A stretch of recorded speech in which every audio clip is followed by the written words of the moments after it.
Merci d'avoir cliqué sur la vidéo. Si mon travail te plaît, n'hésite pas à liker, partager et à t'abonner, bien sûr. Et pour le reste, j'espère que la vidéo te plaira. A plus. Bonjour à toutes et à tous, c'est Stéphane, j'espère que vous allez bien les amis. Aujourd'hui, vidéo où justement, je vais revenir sur un événement passé et je vais vous expliquer pourquoi je vais revenir là-dessus. Tout simplement, c'était lors de mon passage, bref, ça a duré un mois, un peu plus d'un mois et demi, je sais plus, entre 1 et 2 mois, bref, chez Cineplay en tant que pigiste.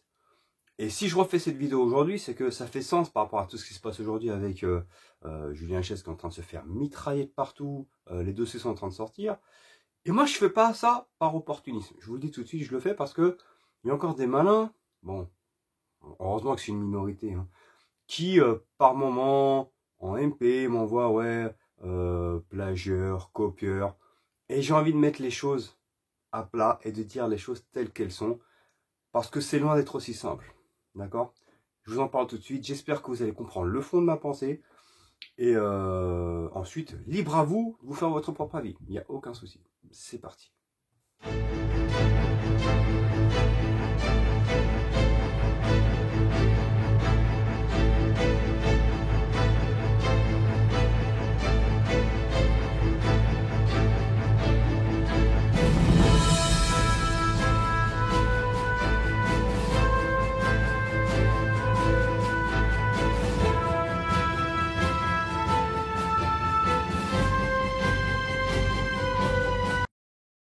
Alors les amis, comme vous le savez, c'était en 2022. J'ai été brièvement journaliste, pigiste, testeur sur le site CNplay. D'accord? Et j'ai été, on va dire, remercié, dégagé. Mais là, le but de faire les vidéos aujourd'hui, c'est que justement, ça fait sens par rapport à tout ce qui se passe actuellement. Donc, je la fais de manière très calme. Déjà, je précise, aucune animosité, il n'y aura aucune méchanceté dans cette vidéo. Ce sera juste une explication de texte. Ce sera juste une explication de texte afin de répondre à tous ces rageux qui s'amusent et suivent la mouvance. Aujourd'hui, on se rend compte que sur les réseaux sociaux, malheureusement, c'est un fait. Il y a beaucoup de suiveurs. Les gens, en fait, vont tous dans un sens sans se poser les bonnes questions. Vont accuser, vont mettre au pilori une personne sans se poser les bonnes questions, sans savoir qu'est-ce qui se passe, quels sont les tenants et aboutissants. D'accord? Donc là, mon but aujourd'hui est de vous expliquer ce qui s'est passé, tout en expliquant qu'aujourd'hui, plus aucune animosité. En fait, je le fais de manière très calme, je m'en fous, je n'y suis plus. Et de toute façon, je l'avais dit lors de ma vidéo, que j'ai fait un peu à chaud juste après mon licenciement ou mon évincement du site. De toute façon, j'avais prévu de démissionner. Parce que j'étais à la fois donc pigiste, j'avais ma chaîne YouTube, je suis entraîneur de basket, et à l'époque j'avais mon restaurant. Donc ça faisait une lourde tâche de travail, c'est-à-dire que ma ressource devenue principale quand même, et là aussi, il faut y penser, c'était le restaurant, c'était mon métier principal. Et j'avais ensuite mon métier entraîneur de basket qui me faisait une petite rentrée d'argent, même si c'était plus du bénévolat, mais c'était une petite rentrée d'argent malgré tout. J'avais ensuite ma chaîne YouTube qui à l'époque ne me rapportait quasiment rien, mais je la mettais en avant, je faisais en sorte de me gagner des abonnés, donc du coup c'était aussi un travail pour moi, mine de rien, conséquent. Et après, j'avais ce travail de pigiste chez CNplay qui était du pur bénévolat. Mettez-le dans le contexte. Alors après, ça veut rien dire. Bénévolat, faut quand même travailler sérieusement. Chose que j'ai faite. Mais c'est là où justement, je vais vous expliquer les tenants et les aboutissants. Et je vais parler d'autres choses dans l'ensemble qui me déçoivent. Aujourd'hui, je préfère être en freelance et ne plus rien avoir à faire avec personne. Et je vais vous expliquer, je pars de manière très calme. Aujourd'hui, je prends du recul. Depuis le décès de mon père, je me suis beaucoup calmé. Je vois les choses différemment. J'ai 43 ans, j'ai pris de l'expérience. Je me rends compte qu'en fait, là, quand vous les voyez sur les réseaux, ouais, mon pote, frérot, etc., etc., moi, je vous l'annonce, c'est que de la comédie. C'est que de la comédie. Tout est archi faux. D'accord? S'ils peuvent te mettre un couteau dans le dos, ils vont te le mettre. C'est pour ça que moi, je ne fais pas partie de ces gens-là. Moi, je suis quelqu'un d'entier. On peut m'aimer, pas m'aimer, mais au moins je suis authentique. Et je ne peux pas faire partie de ce monde-là parce que ça se matcherait pas, je partirais en couille, je me connais. Donc au final, je préfère être en freelance. Mais je vais expliquer ce qui s'est passé, d'accord, de manière plus calme, plus posée, avec des années qui sont passées, afin d'éviter d'avoir ce genre de message, parce qu'en fait, le problème des réseaux sociaux, c'est que le pouvoir de l'écriture fait que les gens peuvent harceler. Eux, pour eux, c'est marrant, mais pour moi, ça pèse, c'est chiant, j'ai autre chose à foutre, je travaille, j'ai une famille, je suis quelqu'un de respectable, comme moi je respecte les autres, d'accord. À un moment donné, faut éviter de toujours marceler. Par exemple, moi, j'ai fait beaucoup de vidéos sur Julien Chiez à l'époque, d'accord. Sauf qu'aujourd'hui, tout ce qui se passe, ça prouve que j'avais raison. J'ai pas parlé dans le vent. D'accord? Depuis 3 ans et demi, j'ai raison, tout ce que je disais sur Julien Chiez. Sauf que je ne l'ai jamais harcelé en MP. Je faisais mes vidéos, ça s'arrêtait là. Jamais de ma vie, je ne l'ai harcelé en MP. Jamais de ma vie, je ne l'ai harcelé ou je ne l'ai insulté. D'accord? Déjà que ce soit en MP, ou même, je ne l'ai jamais critiqué sa vie de couple, sa vie de famille. Je ne l'ai jamais critiqué en tant que père. Sur ce point-là, je n'ai jamais dépassé la limite. J'ai toujours parlé sur le gaming, dans le milieu du gaming qui nous réunit tous, d'accord? Je n'ai jamais dépassé la limite. Là, aujourd'hui, ils sont plus ensemble. Vous m'avez pas vu bouger une oreille. Je ne critique pas. C'est leurs histoires. J'espère juste que leur gosse, en fait, s'en portera bien. Moi, c'est juste ça qui m'intéresse. Mais, moi, je n'ai jamais débordé. Je n'ai jamais dépassé la limite du gaming. Je le signale quand même, d'accord? Et au final, tout ce qui se passe aujourd'hui, on se rend compte que le petit youtubeur, hein, le petit demeuré comme moi, le petit con, le mec qui pèse pas dans le game, avait raison. Donc à un moment donné, c'est peut-être de la clairvoyance, c'est peut-être de l'expérience, j'ai 43 ans, c'est peut-être mon vécu dans le gaming aussi, hein, d'accord? Parce que le Julien Chiez, je le connais depuis qu'il était pigiste à la base dans les journaux. Donc ces articles, je les ai jamais trouvés pertinents. Donc avant qu'il passe sur YouTube Game, je le connaissais déjà lu. Alors bien sûr, je ne peux pas en vouloir aux jeunes d'aujourd'hui qui ne le connaissent que depuis qu'il est sur YouTube. Ils n'ont jamais lu aucun de ces articles. Je n'ai jamais trouvé vraiment pertinent dans ces tests. Mais ça n'engage que moi. Il y en a qui aiment. Attention, chacun a son avis. Mais au final, tout ce que je disais, c'était vrai. Parce qu'aujourd'hui, ça sort. Maintenant, revenons sur plein de points. Après, je vais parler. La vidéo sera peut-être longue, mais à un moment donné, il faut que je dise les choses. Comme ça, on arrête de me faire chier en MP, les mecs. Moi, j'accepte qu'on me dise les choses. Et je réponds dans la mesure du possible dans mes vidéos. Systématiquement. On n'est pas d'accord avec moi, je réponds. Je suis quelqu'un d'entier. Je suis pas fait pour faire de la lèche. Je suis pas fait pour ce monde d'hypocrites. Et il y en a de l'hypocrisie, je peux vous le dire. Donc méfiez-vous des gars qui vous prennent dans les bras, frérot, tout ça. Ces gars-là, ils sont à éviter comme la peste. D'accord? Le seul gars, aujourd'hui, je peux considérer comme mon ami. On s'est connus sur ma chaîne. Et au final, ne me lâche pas, on est partis en vacances ensemble, c'est Emmanuel. Il a ses défauts aussi, ses coups de sang, c'est quelqu'un de nerveux et tout. Mais c'est ce qui fait de lui la personne qu'il est, c'est son identité. Et c'est comme ça que je l'aime. C'est comme ça que je l'apprécie en fait. D'accord? Il joue pas de comédie. Quand il s'énerve, il a un coup de sang, bah c'est lui, il est entier. C'est comme ça que je veux qu'il soit. Et il ne changera pas, Emmanuel. Tout comme moi, j'ai mes défauts. Mais c'est pour ça qu'en fait, on s'entend très bien. Donc, Frat, si tu regardes cette vidéo, voilà, tu sais ce que je pense de toi, de toute façon, on se l'est déjà dit. Et tu sais que je suis sincère comme je sais que tu es sincère. D'accord? Tout simplement. Maintenant, je vous explique. Cette vidéo fait sens à plein de choses qui me sont revenues. D'accord? Là, en l'occurrence, on va commencer par Critics. Moi, j'estime, quand je considère que quelqu'un est un ami, je sens qu'il est dans la difficulté, mon but, c'est de l'aider.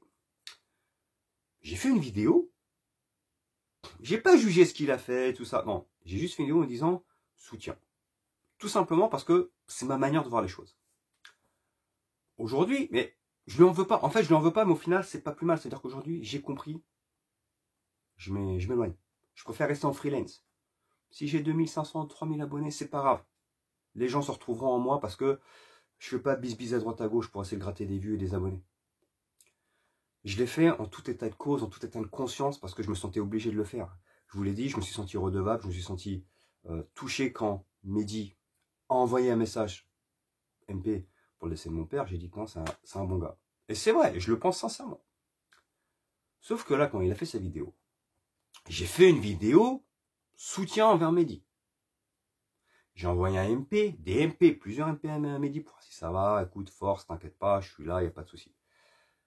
Aujourd'hui, et j'en veux pas, mais d'un côté, c'est pas plus mal ce que j'ai compris. Il ne m'a pas donné l'heure. Pas un message sur la vidéo que j'ai fait pour lui. Alors, je voulais pas qu'on me fasse un message public, je suis pas comme ça. Mais au moins sur les MP que j'ai envoyés, ne serait-ce que merci Stélie, c'est sympa, ça m'aurait suffi, je me serais dit, il s'est donné la peine de me répondre. C'est sympa. Je n'ai pas eu l'heure. On ne m'a pas donné l'heure, on ne m'a pas répondu. Donc, à partir du moment, là j'ai compris en fait. Mais j'en veux pas en fait. À partir du moment où il n'a pas répondu à mon MP. Aucune considération sur la vidéo que j'ai faite. L'autre fois, il a fait une vidéo où justement il est un peu revenu sur ça avec Yannick. Hein. Donc c'est bien, ils s'aiment tous les deux, il n'y a pas de problème. Après, il n'y a aucune jalousie là-dedans. Je pense qu'ils sont vraiment amis et c'est très bien. Je suis très content pour eux, il n'y a pas de problème. Pas un mot pour moi en disant, je voudrais quand même remercier Stélie, il a fait une vidéo pour moi, c'est sympa. Voilà, j'ai peut-être pas eu le temps de répondre au MP parce que je suis occupé aussi. Il n'y a pas de souci, on a chacun nos vies. Mais ne serait-ce que, un peu de considération quand même. D'accord? Mais je dis même pas publiquement, juste sur le MP. Juste sur le MP. Merci Stélie, c'est sympa. Ça m'aurait suffi en fait. Et là, je me dis, comme Emmanuel me le dit, comme ma femme me l'a dit, beaucoup me le disent, je suis quelqu'un qui a des coups de sang, mais j'ai un cœur énorme. J'ai un cœur énorme. D'accord? Je suis quelqu'un qui est sincère dans ce qu'il fait. Et là, je me dis, putain, mais je suis le roi des cons encore. Je suis le roi des abrutis. Moi, je fais une vidéo pour le soutenir, et on me crache à la gueule. Alors, c'est pas qu'il m'a craché à la gueule, parce que, en fait, en soi, il n'est pas obligé. Mais j'ai compris, je me suis dit, en fait, je me suis donné la peine. Pourquoi faire? Pourquoi faire? Ça sert à rien. Donc aujourd'hui, j'ai compris. Première et dernière fois que je fais une vidéo pour soutenir qui que ce soit. Parce que moi, quand j'ai eu des difficultés, et c'est là où on vient du sujet de la vidéo, personne ne m'a soutenu. Personne ne m'a envoyé de vidéo, personne ne m'a envoyé d'MP pour savoir comment j'allais. Et je vous explique maintenant pourquoi je dis ça. À l'époque, quand j'étais sur CNPlay, d'accord, je me suis investi énormément. Je vous répète, restaurant, ma chaîne, prof de basket, et CNPlay, 4 boulots. J'ai postulé avec CNPlay, avec Alfred Lamèche, Tuni, tout ça, bref. Et je me suis investi corps et âme. Corps et âme. J'ai fait énormément d'articles, et d'ailleurs, je pense qu'aujourd'hui encore, mais je ne leur en veux pas, j'explique, hein, c'est juste une constatation pour éviter qu'on me stresse encore en MP. Mais j'explique le pourquoi du comment, et j'en veux à personne en fait, aujourd'hui c'est comme ça. Souvent, Alfred Lamèche m'écrivait en MP, t'es un bravo Stélie, c'est un truc de fou, t'es quand même ultra investi, t'es le plus prolifique, et le mec qui fait le plus d'articles du site. Donc bravo, par contre, et je dois reconnaître, il me disait, calme, je sais que t'as aussi un boulot à côté, tranquille, te mets pas la pression. Et ça, je le reconnais. Il m'a jamais mis la pression pour faire autant d'articles, mais c'était moi, en fait, qui avait envie de le faire, parce que je suis passionné de jeux vidéo et j'ai envie de faire les choses bien carrées. J'ai fait beaucoup d'articles. Après, je dois reconnaître, de base, je suis pas journaliste, attention, donc c'est pour ça que je reconnais aussi les petites erreurs. 1 mois et demi, je suis resté, voilà, un mois, un truc, non, je crois que c'était un mois, pardon. Ouais, depuis le temps, je me rappelle plus, mais je crois que c'était un mois. Entre 1 mois et 1 mois et demi, hein, je sais plus les jours exacts. Donc moi, je faisais les petites erreurs, c'est que de base, n'étant pas journaliste, je faisais des erreurs parfois sur les articles, sur la manière dont je les présentais. Alors par moment, et souvent, d'ailleurs tout le temps même, Alfred, avant de les publier, il retouchait mes articles. C'est-à-dire que soit il retirait des parties de mots qui étaient doublons, qui étaient trop longs pour l'article, soit en fait, en termes de mise en page, il épurait l'article pour que ce soit plus lisible. Mais c'est normal, je précise. À la base, je suis un mec comme vous et moi, j'ai ouvert ma chaîne YouTube, j'étais pas journaliste, j'ai pas fait le métier de journaliste. D'accord? Alors oui, je suis passionné de jeux vidéo, j'ai des connaissances, j'écris convenablement, mais à proprement parler, je n'avais jamais rédigé l'article. Donc c'est vrai que Alfred, ayant plus d'expérience, il retouchait mes articles, après il les publiait. Et je reconnais sur ce point-là, bah oui, j'avais des choses à apprendre. Mais comme tout le monde, les gars, quand t'as un mois, c'est avec l'expérience que tu acquiers l'habitude. Et sur la fin, on peut dire ce qu'on veut, même lui me disait, putain, t'as step up de fou. Je crois qu'au bout de 20 jours, il me dit, t'as step up de fou par rapport à tes premiers articles qui étaient un peu fouillis. Là, c'est plus épuré. Tu commences, pareil, à éviter les doublons, à aller à l'essentiel. C'est de mieux en mieux. On est en train de se diriger vers une bonne chose. Vraiment, c'est bien.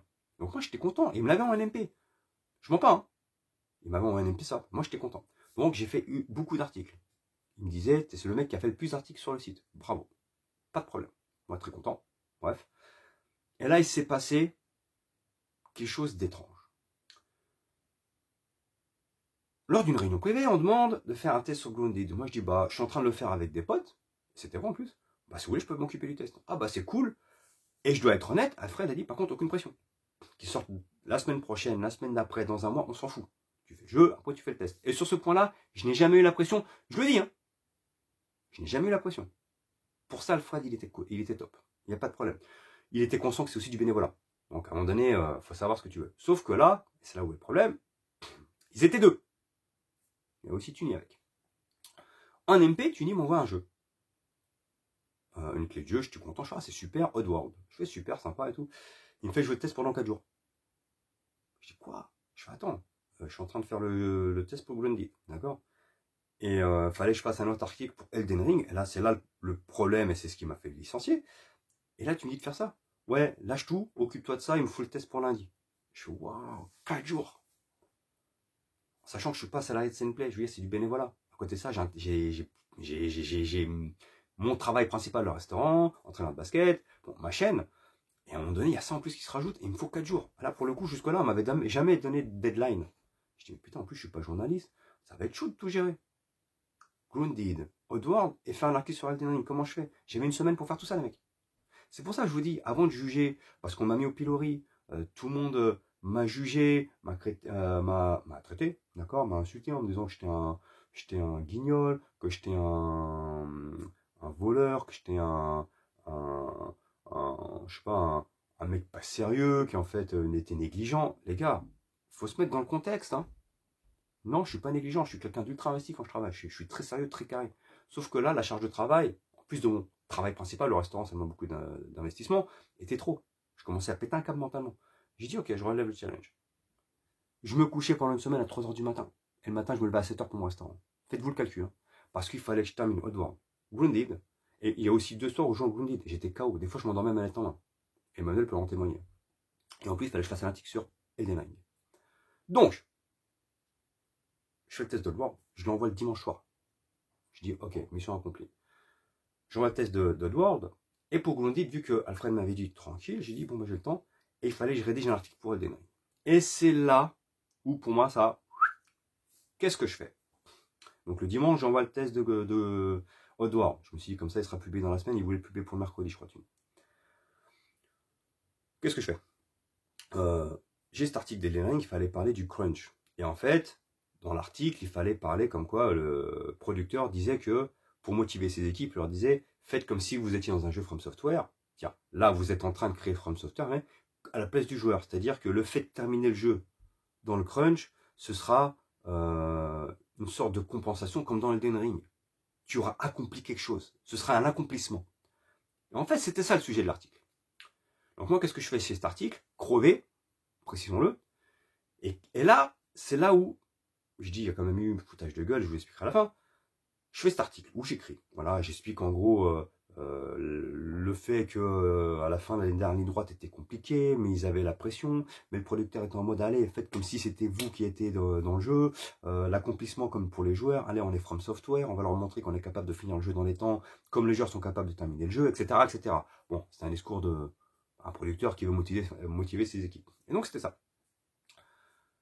Sauf qu'à un moment donné, dans mon article, je marque, et en principe, et je pense que je ne suis pas le premier à le faire, ça arrive dans tous les articles, on met « je cite le producteur du jeu » et après, il y a une phrase entre guillemets. Et je pense que dans la fatigue, j'ai oublié de mettre « je cite le producteur du jeu ». J'ai repris la phrase, une phrase, hein, genre à la fin de la production, nous étions proches du crunch final, il manquait les derniers éléments, et c'est là où j'ai sorti cette cartouche en disant faites, nous sommes From Software, l'accomplissement de terminer le jeu dans les temps sera un accomplissement pour que les joueurs puissent le terminer à leur tour. Ferme les guillemets et je continue mon article. Donc, je précise que tout l'article, c'est moi qui l'ai écrit. J'ai fait aucun plagiat partout, excepté ce morceau de phrase. Là où j'ai fait l'erreur, dû à la fatigue, manque d'expérience, un mois seulement en tant que pigiste, j'aurais dû ajouter, parce qu'en fait, c'est une manière de se protéger aussi, je cite, d'après les dires du producteur du jeu, juste ça. Hein. Sauf que j'ai dû oublier de le mettre.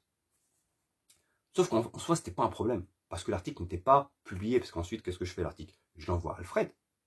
Alfred fait des modifications et le publie. Donc, mais moi, j'avais pas fait gaffe à ça. Je l'ai envoyé, bon bref. Ensuite, dans la foulée, on termine Grounded. Donc, je me suis dit, putain, c'est nickel. Je fais le test de Grounded, donc dans la même semaine, j'envoie Oddworld le dimanche. L'article pour Elden Ring le lundi. Et le mardi soir, j'envoie le test de Grounded. J'ai dit, putain, j'ai fait ce qu'il faut pour la semaine. C'est bien. Mission accomplie. Donc pour moi, c'était un challenge. Pour moi, j'ai fait mon Elden Ring, en fait. Mon accomplissement. Et là, je me rappelle le jeudi. Je suis au restaurant, je fais mon service. Et pendant ma coupure, je reçois, même pas un appel, hein, les gars, un message d'Alfred Lamèche. Il fait, bon, bah, merci pour tout, mais nous avons décidé de cesser notre collaboration. Mais sans rien, comme ça. Je dis, attends, c'est un poisson d'avril là ou... Je fais quoi de mal? Et moi je lui réponds, mais j'ai insulté quelqu'un, j'ai fait quelque chose qui va pas. Et là il me répond au texto, non, nous n'avons rien à te reprocher sur le plan du travail, tu as été le plus productif de l'équipe.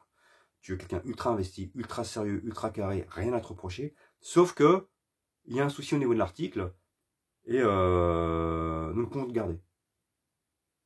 Et moi je dis, ok, appelle-moi, explique-moi ce qui se passe. Il m'a jamais appelé. On s'est changé des messages. Elle me dit oui. Tu m'as envoyé, je crois qu'il m'a dit quoi? Ouais, pour l'article d'Elden Ring, il y a eu plagiat. Je fais plagiat de quoi? Il fait, ouais, tu sais que c'est interdit par la loi et tout ça. Et là, je lui explique, mais plagiat de quoi? Tout l'article, c'est moi qui l'ai écrit. Elle me dit, ouais, mais en fait, tu as repris la phrase d'un producteur. Je fais, mais ça arrive à tous les journalistes de faire ça. Et là, oui, j'aurais dû rajouter, d'après les dires du producteur. Je dis, ah ouais, d'accord, bah, excuse-moi, je fais d'un côté. Je dis, je manque d'expérience, ça fait qu'un mois que je suis là. Oui, j'aurais peut-être dû le mettre. Mais en fait, en soi, c'est pas grave. Parce que à partir du moment où il y avait toujours quelqu'un derrière qui rédigeait l'article, il rajoute et c'est fini. C'est une erreur. Après, une fois que tu m'expliques, je le sais. Je passe à autre chose. Et je ferai attention. D'accord? Et il me dit de plus, ouais, t'as déjà envoyé le test de... Non, il m'a dit quoi? Il me fait, t'as envoyé le test de Gundit, t'as fait tant. Je fais, non, mais j'ai fini le jeu, donc le test, je l'ai fait, voilà. Et il me dit, ouais, mais pourquoi, c'est quoi le test d'Oddworld? Je sais plus ce que je dis. Je fais, mais attends, mais t'es au courant de rien, en fait. Ils se parlaient pas entre eux. Je dis, mais moi, j'ai eu la consigne de faire le test d'Oddworld dans les 4 jours. Il fait, mais je suis au courant de rien. Moi. Je suis à un moment donné, si vous n'êtes pas au courant entre vous, si un est dit blanc, l'autre il dit noir, moi je peux pas savoir. Moi on me donne un truc, je le fais en fait. Donc il n'était pas au courant. Et lui-même m'a dit, il n'a pas joué le jeu sur ce coup-là. Ok, faut que je joue avec lui, c'est pas normal. Je sais parce que moi j'ai dit, c'est facile de m'accuser. Mais je suis fatigué, j'ai dit Alfred. On écrit, hein, on ne sait pas parler en fait. J'ai dit, mais je suis fatigué. On m'a demandé de faire 3 articles en 4 jours. Et là il n'était pas au courant. Pour lui, il est avec eux. En fait, en gros, celui d'Elden Ring. Je vais être honnête. Parce que pour Gundit, il m'a jamais mis la pression. Ça pouvait être même la semaine d'après. Je le reconnais. Mais il n'était pas au courant pour ce test d'Oddworld. Sauf que moi, quand je lui ai parlé de ça, il était choqué. Je fais, bah ouais, je suis une machine. Déjà, c'est du bénévolat, les mecs.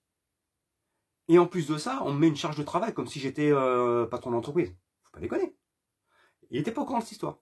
Ça s'arrête là. Bref. Et là, on voit un message, bon, bah, on s'arrête là. Trouve la sortie que tu veux, pas de problème. Dans ma tête, je me dis, mais attends, si c'était aussi grave que ça, moi, en principe, quelqu'un qui fait une erreur grave, je lui donne pas une sortie. Je le licencie, point barre. Il a fait une erreur grave, j'ai pas de justification. Là, il me dit, décide de ta sortie, il n'y a pas de problème. On veut que ça se passe bien, il n'y a pas de problème, on n'a rien à te reprocher. Donc, à la fois, tu n'as rien à me reprocher, mais à la fois, tu me dégages. Bon, c'est étrange quand même, faut le reconnaître. Bref. Je réfléchis, je fais, bon, de toute façon, j'avais prévu de démissionner. Parce que j'en pouvais plus, parce que physiquement, c'était dur, intense, mentalement, physiquement. Et j'avais prévu, justement, en plus, et c'est vrai, après la rédaction de cet article, j'avais prévu, franchement, le week-end, donc j'ai été viré, on va dire, le jeudi, mais le week-end, j'avais prévu d'appeler Alfred en MP pour lui dire, écoute, je vais arrêter. Donc j'avais déjà prévu d'arrêter au final. Donc moi, au final, je m'en foutais. Mais la manière dont ça s'est passé, je trouvais que c'était pas normal. Mais j'avais prévu de m'arrêter. Parce que j'en pouvais plus, c'était une belle expérience. J'étais content, il n'y a pas de problème. Mais physiquement, j'y arrivais plus. Et là, bordel de merde, je marque sur Twitter, bon bah j'ai décidé d'arrêter, je passe à autre chose, merci à CNP, tout ça. Et en vrai, en partie c'était vrai, parce que je comptais arrêter. Sauf que j'anticipais de 3 jours. Et là, ça commence les violences sur Twitter. Tuni, merci Astélie, un frère, tu as fait ce qu'il fallait sur CNPlay, ton investissement, à jamais dans mon cœur, et tout ça. Je dis, mais c'est quoi ces violences sous ma gueule? T'as pas besoin de faire ça en fait. Tu m'as viré pour une pseudo-excuse. Stop. Et là, j'ai fait une vidéo à chaud, et c'est parti en couille. Sur Twitter, pendant toute une soirée, je suis devenu l'ennemi public numéro 1. Il n'y en a pas un seul qui m'a soutenu. Il n'y en a pas un seul qui m'a demandé, mais il s'est passé quoi? Parce qu'avant de juger les gens, il faut savoir les tenants et les aboutissants. C'est pour ça que je vous fais la vidéo. Personne m'a dit, mais qu'est-ce qui s'est passé? Non. J'étais devenu un plagiaire. J'étais devenu l'ennemi public numéro 1. Le mec qui respectait pas ses employés. Lol. Enfin, ses employeurs. Alors que c'est faux. C'est eux qui m'ont pas respecté. Ils m'ont viré comme une merde. Parce que, ça veut dire quoi? Que, à la première erreur, tu dégages. Il n'y a pas de tolérance, en fait. C'est ça que j'essaie d'expliquer. Mais je suis pas énervé aujourd'hui. Mais la vérité, elle est là. Aucune tolérance. Ça fait un mois. J'ai toujours dit que je n'étais pas journaliste. Ça fait un mois que je suis là. J'ai fait cette erreur-là. Tu me dis, écoute, fais plus ça. C'est bon, ça passe. Surtout qu'à la base, ils avaient rien à me reprocher sur mon travail. Alors je dis pas, oui, Alfred devait retoucher mes articles parce que je manque encore d'expérience. Et ça, je le reconnais. Mais dans l'ensemble, je pense qu'il était content de moi. Je pense, je suppose. Mais là, non. Première erreur, on te dégage et on te fait passer pour un plagieur. Alors qu'en fait, c'est un morceau de phrase que j'ai pris. Le reste, c'est moi qui me suis donné la peine d'écrire quand même. D'accord? Je trouvais que c'était un peu trop petit. Je me suis dit, il y a quelque chose qui ne va pas. Bref. Donc, ok, ça se passe comme ça. Ça part en couille. Je suis devenu l'ennemi public numéro 1. Tac, je dis, mais c'est quoi ce bordel là? Mais ils sont ouf les mecs. Et là, je me rends compte 3 jours après, que je sais plus son nom parce que j'y suis plus du tout, qu'il y a un de leurs potes en fait qui a été embauché chez CNP en tant que rédacteur. Ah, là, j'ai compris, ça y est, j'ai compris. À mon avis, ils ont voulu embaucher le pote. Vu que moi, j'étais là, ils se sont dit, bah du coup, on fait quoi? Bah ils ont trouvé l'excuse pour me virer moi, pour embaucher le poteau. C'est comme ça que je l'ai pris. Après, je m'en fous. Excuse-moi, je me rappelle plus de ton prénom, mais je t'en veux pas en fait. Il n'y a pas de souci pour moi. Aujourd'hui, il n'y a vraiment pas de problème. Mais c'est comme ça que je l'ai pris sur le coup. Je dis, bah attends, ils m'ont licencié pour embaucher le poteau. En fait, j'aurais préféré qu'on me dise clairement, écoute, j'ai embauché un pote, stop. Moi, franchement, j'aurais peut-être été vexé, mais je l'aurais accepté. Je me serais dit, au moins, c'est carré. C'est top, on m'a dit la vérité. Là, on m'a un petit peu entourloupé. Ouais, le plagiat, c'est grave. Parce qu'à la fois, si je fais un plagiat qui est grave, tu me laisses pas une porte de sortie propre. Quand quelqu'un fait une erreur, tu fais pas en sorte qu'il sorte proprement, en fait. Tu le dégages et basta, tu dis que c'est une merde. Moi, non, en fait. On m'a dit que c'était bien. Fais ta sortie propre. On veut que tu partes comme un prince. Mais à la fois, j'ai fait une erreur grave. Alors, c'est-à-dire que mon erreur n'était pas si grave que ça, au final. Ça a juste été l'excuse pour m'évincer, pour embaucher le pote. C'est comme ça que je le prends. Après, aujourd'hui, je m'en fous, je prends du recul. Mais le problème à cela, c'est que les gens ont jugé sans savoir ce qui se passe et il n'y a eu aucun soutien. Les 2 personnes. Moi, j'ai fait des vidéos pour soutenir certaines personnes. Personne m'a envoyé ne serait-ce qu'un MP. Ça va, tu vas bien? Non. Je suis devenu l'ennemi public numéro 1. À partir du moment où l'équipe CNP avait décidé que j'étais l'ennemi public numéro 1, bah, je suis l'ennemi public numéro 1. Personne ne se demande mon point de vue, en fait. Qu'est-ce qui s'est passé? Donc voilà la réalité. Donc, non, je suis pas un plagiat. J'ai fait des erreurs. Pas de problème. Mais je suis pas un plagiat. J'ai fait une erreur. Certes. Par manque d'expérience. C'est une constatation. Après, aujourd'hui, j'en veux à personne. Je vous le dis en toute sincérité, mais c'est pour éviter qu'il y en ait encore qui me harcèlent, les gars. Cette histoire, c'était il y a 2 ans maintenant. Les gens me harcèlent encore avec ça. Donc voilà. Amusez-vous. Mais aujourd'hui, j'ai fait cette vidéo. Maintenant, stop, j'en parle plus. Mais au moins, vous avez les tenants et aboutissants. Mais en fait, aujourd'hui, j'en veux à personne. Le seul souci, c'est qu'à un moment donné, Xboxygène cherchait un pigiste. 1 an et demi après, je me suis dit, tiens, pourquoi pas? Parce que c'est vrai que j'avais quand même aimé. Peut-être que je vais réussir à gérer mon timing en étant moins fougueux. Il y avait aussi un autre site, je crois que c'était Xbox Game Class, pareil. Et je sais qu'ils m'ont refusé parce que c'est ça que c'est une plaie. Qui m'a porté préjudice. Aujourd'hui, les portes sont fermées pour moi. Mais au final, je m'en fous. Parce que je préfère rester autodidacte. Je préfère rester en freelance. C'est ma manière de faire. Et faire la comédie, je peux pas. Après, j'ai des défauts. Mais je suis quelqu'un d'entier. Donc aujourd'hui, voilà, on me pose des questions. Ouais, qu'est-ce que tu penses de lui? Qu'est-ce que tu penses de lui? En fait, je m'en fous. Aujourd'hui, je ne crois plus en personne. Je me méfie de tout le monde parce que j'ai voulu soutenir Mehdi. Il m'a pas donné l'heure. Quand moi j'ai eu des difficultés, personne ne m'a donné l'heure. La constatation elle est là. Donc en fait, dans le monde du YouTube Game, Twitter, les réseaux, c'est que du blabla en fait. Tout simplement les amis. Je vous ai parlé très calmement. Mais tant chacun est libre de penser ce qu'il veut. Je précise, n'harcelez pas s'il y a une plaie ou autre. Hein. C'est du passé. Aujourd'hui, je suis très calme, très serein. Il n'y a pas de problème. Et en fait, j'en veux à personne. C'est juste la manière dont ça s'est passé que j'ai trouvé étrange. Mais je n'en veux à personne fondamentalement. Je vous dis, depuis le décès de mon père, je me suis apaisé. Je suis calme, je vois les choses différemment. Sur ce,